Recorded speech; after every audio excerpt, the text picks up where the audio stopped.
Hey guys, this is Dr. Baker. I've had a lot of people ask me to list at least the 5 things that I wouldn't do as a neurosurgeon. So this was a real tough one because there are so many things I wouldn't do personally. So I kind of categorize them into big 5 categories. I would never ignore your body's signal. Remember, pain is a God-given signal to protect us. So if something's hurting, there's a reason for that. So I would follow that reason. I've had a patient who had weakness that developed at night, and he was on a blood thinner.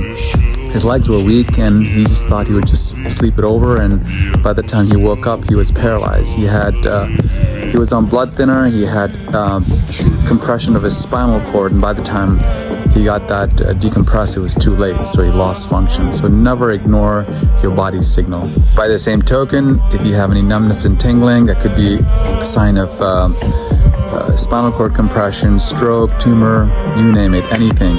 Don't ignore that. Second big category is don't use Dr. Google for your diagnosis and treatment. I've had so many patients and followers who ask me questions based on their response they get from Google search. So you need a qualified neurosurgeon or a physician, depending on what the problem is, to diagnose and treat the problem instead of going online and diagnosing and self-treating your problem without really knowing the good and the bad sides of these treatments. Third big category is avoid high-risk behavior. Now, there are 2 separate sections to that. I'm going to focus on one main one here, which is trauma. Anything that puts you at risk for trauma, like head injury, not wearing helmet while riding your motorcycle or an ATV, or jumping into a shallow pool where you're at risk of what's called hyperextension injury, where your neck abruptly turns backward because you hit your head and your neck either breaks or compresses the spinal cord in a severe fashion, which could result in paralysis. But that's not it. I mean, anything that you think would put you in harm's way, I would avoid in terms of trauma. Fourth big category is somewhat related to the third one.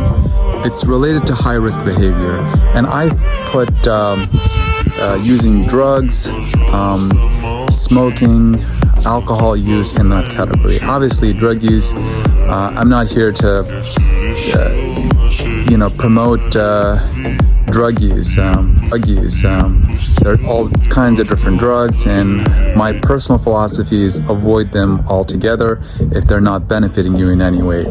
Smoking, the effects of smoking are just well known, and it actually directly impacts the patients on whom I do spine surgeries on.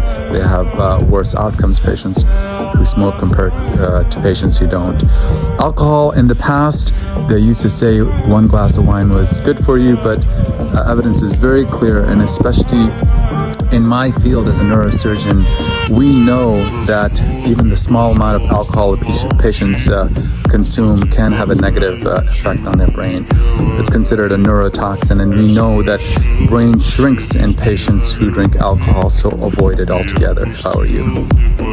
And last point is don't believe in everything you hear.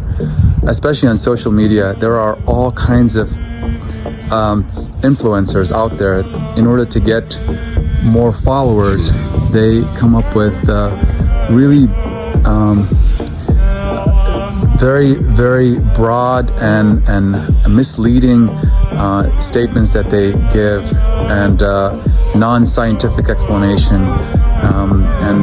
I just would be very careful before jumping to any conclusion without using science as your guide.